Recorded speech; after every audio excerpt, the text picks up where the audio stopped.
在校的辛苦各位老师，还有两位评审的前辈老师，还有各位同学。我想简短的一些话，如果说留下来的话，可见他们对这个比赛有充足的信心跟信念。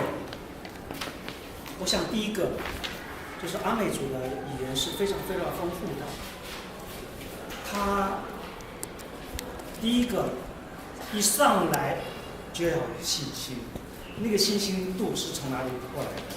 它的音量，那么音量一大以后就不怕了，一不怕后面就会衔接起来。你越练越小，越练越小，你看好多同学是这样子。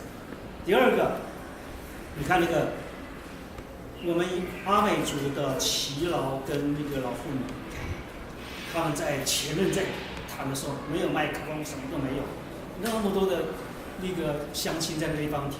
第一个他也非常大声，然后音量虽然你看我们的发音哈，虽然很多都是第四声，每一个阿美族的每一个这个单词都是第四声，可是连接起来，它不是每一个都是第四声。那刚刚同学可能很多在这一方面要注意到，所以如果说真正速度度也语调语气这个所有的这个服装都适宜的时候，那可能就在某一方面可能会有不同的一个连接，所以要特别注意到。第二个，这个阿美族的性格就在这个时候应该把它表现出来。全部。那有的是把它讲的非常这样，这个好像经过一个设计。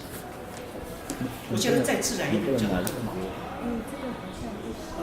不必要说把它弄得非常矫情，非常自然。你想说哪一份？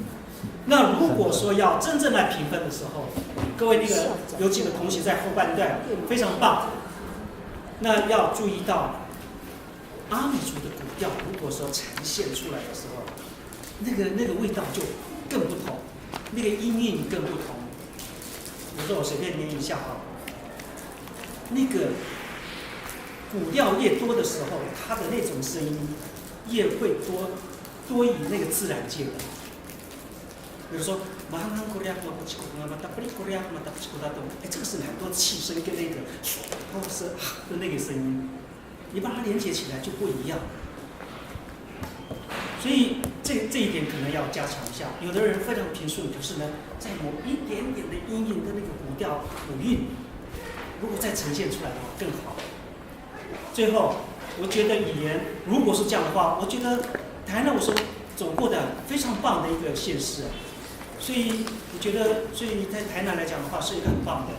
如果说可行的话，以后我一直对于我们自己的这个语言没有信心，我在台南可以看得出来。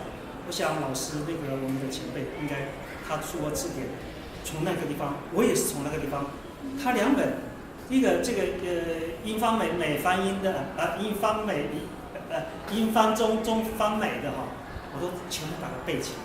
我觉得从这个地方可以去学习很多不同的语言。真的要祝福大家。如果说这是一个开始的话，我觉得不错。而后要常常从哪里去研读。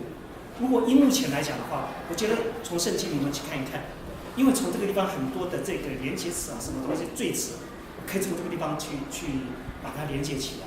然后最后一定要到部落去吸取那个味道，你在这个地方是找不到的，你可能只有老师，同才没办法。你到部落去那个地方去听听看，那个山的声音、溪流的声音、海边的声音，可以听得出来，就会有不同。所以如果说可以参加比赛的那些同学，再回到你的部落里面去，祝福大家，谢谢老师。